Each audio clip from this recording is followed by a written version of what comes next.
Took a few minutes out of a great day to pull over to the bank on the side of the Lower Sacramento River. I was with Brian Flint, who's a guide up there in Northern California, and we talked a little bit about his indicator rig. I asked him to kind of get out and show us how he sets up his rig and what he does to kind of get all that arranged. So this might be some assistance to you in your rigging. So for indicator nymphing, I like to run this 9-foot 6-weight. Not a bad option out here. You can go up to a 10-foot rod, 6-weight preferred. There are large fish in the lower sac. Basically, you want to run Scientific Angler Anadro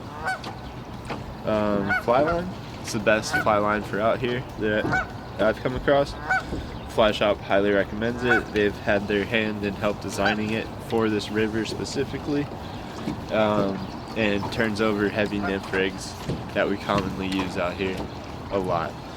So basically, we're running a different type of rig. A lot of people buy tapered rigs from the store. I tend to stay away from that. I create my own leaders. So one of the things you'll notice is I do a butt section from the fly line of red Amnesia, about 25 pound, to a tippet ring. I just like that as a tie-in point, and it just really helps keep things organized and neat when creating these new rigs. I like to tie up new rigs almost every time I go out. A level taper of 10 pound, sometimes 12 pound, depending on if we're targeting super large fish or steelhead or whatever. But 12 pound, 10 pound, about 8-9 foot of that to a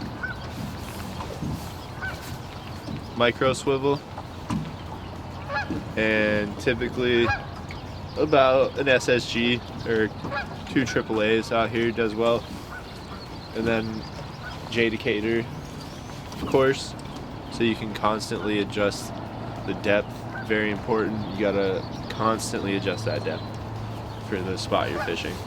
And then from there, I'll run 12, 18 inches to my first fly, usually like a soft tackle up top.